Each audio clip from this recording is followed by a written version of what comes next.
Assalamualaikum, salam sejahtera. Dalam video ini kita akan teruskan kita punya discussion.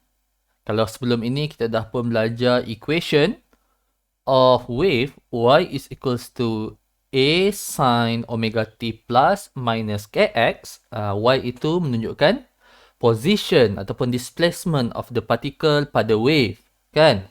Kali ini kita nak bercakap pula tentang satu lagi kuantiti, position, displacement kita dah cakap.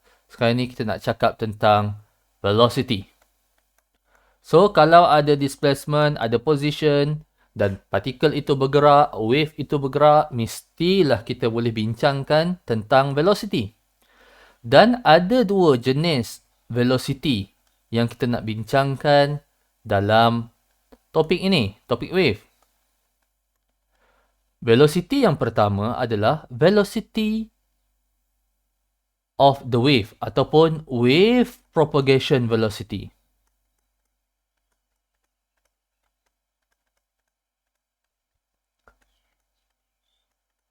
Dan yang kedua adalah particle velocity ataupun particle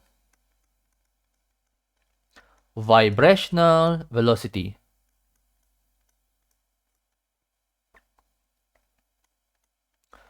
Okey, daripada satu equation, kenapa boleh ada dua jenis pula velocity?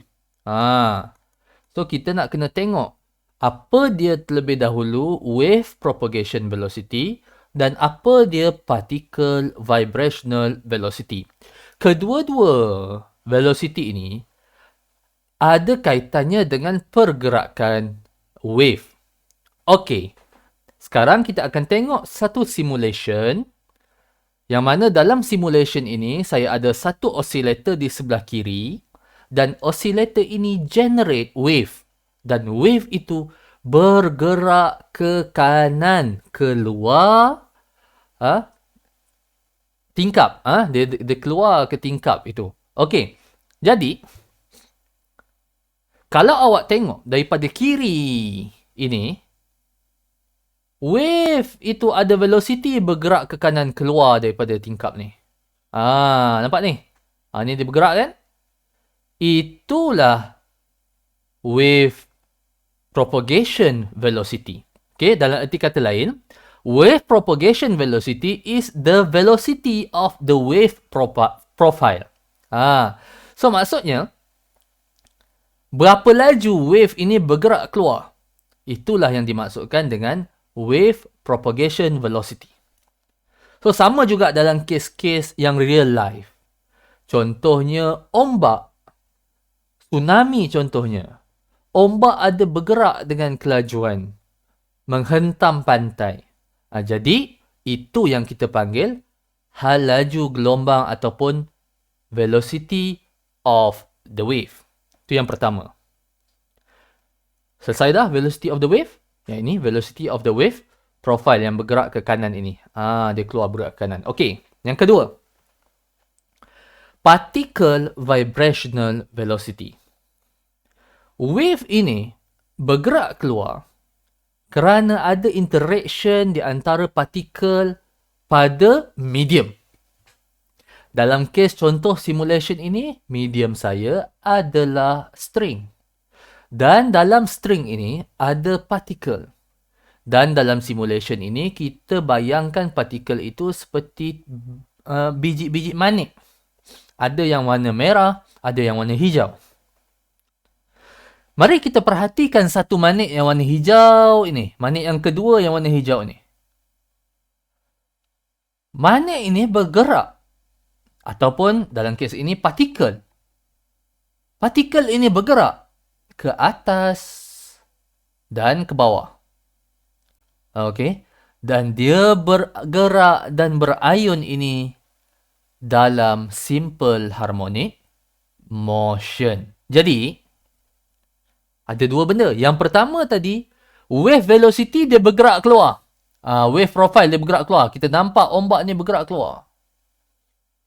Tetapi, particle velocity hanya bergerak ke atas dan ke bawah setempat sahaja.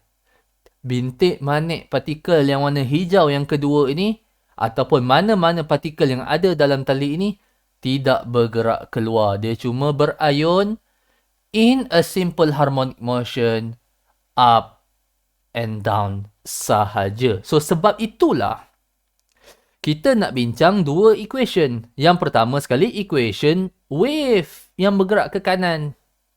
Dan yang kedua adalah equation of the particle in the wave yang bergerak berayun dalam simple harmonic motion up and down.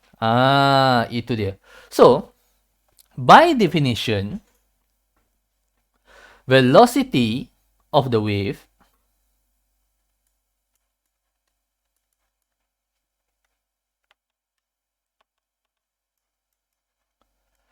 is equal to the distance traveled by the wave profile divided by the time to travel that distance. Wave profile ini, dia bergerak sebanyak lambda, sebanyak wavelength, dan dia mengambil masa bersamaan dengan satu period. Itu nota awak ada tulis. The time taken to travel sebanyak lambda adalah period. Jadi equation bagi velocity of the wave saya boleh tulis sebagai 1/t sama dengan frequency. Jadi velocity of the wave v is equals to wavelength times frequency. So itu saja kita punya equation. So, kalau kita tengok dalam equation ini, kalau frekuensi increase, velocity juga akan increase. Betul ke? Mari kita tengok. Okay, so ini sebenarnya slow motion. Ini adalah hal laju normalnya. Kalau saya increase frekuensi, of course, dia akan bergerak lebih laju lagi. Okay. Perlahan. Oh, tu berhenti pula. Jadi dia perlahan lah. Okay. So, itu yang kedua. Itu yang pertama. Velocity of the wave.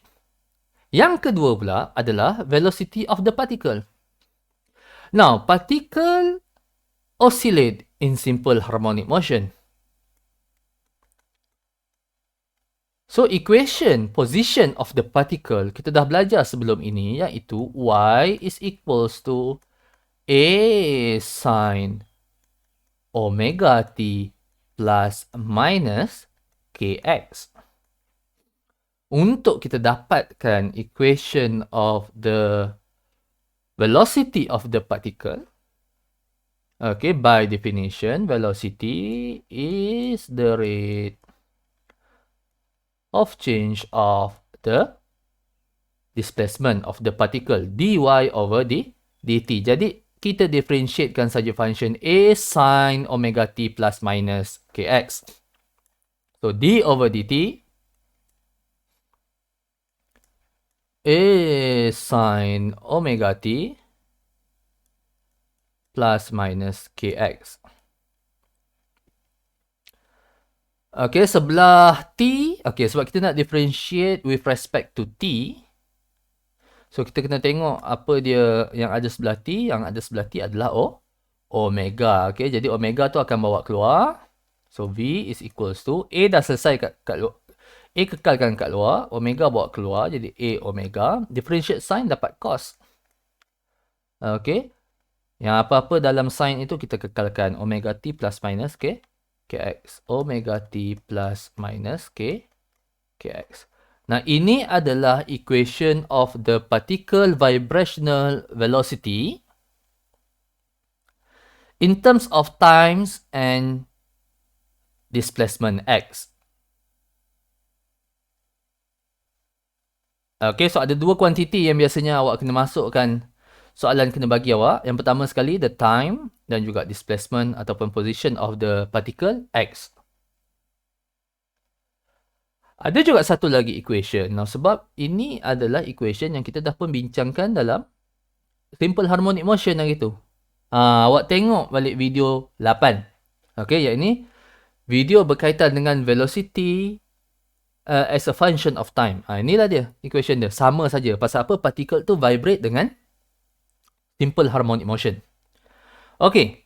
Jadi, ada satu lagi equation yang mengaitkan di antara velocity and the position of the particle pada y component. Okey. Particle ini bergerak ke atas dan ke bawah pada y component. Y is equal to a sin omega t. Setiap position itu, velocity-nya lain. Dekat sini lain velocity-nya. Di sini lain velocity-nya. Di sini lain velocity-nya. So, lain-lain velocity-nya. Tapi maximum velocity of this particle berlaku apabila cos omega t plus minus kx is equals to 1. Okay, so sama juga dalam topik yang sebelum ini. The maximum velocity of the particle is just equals to a omega. Dan ada satu lagi equation yang mengaitkan di antara velocity dan juga the position y. Dan saya tak nak derive equation ini kerana derivation dia sama dengan derivation yang telah pun saya tunjukkan dalam chapter 1. Yang ini V is equals to omega square root of A square minus Y square. Yang mana dalam equation ini Y adalah vertical position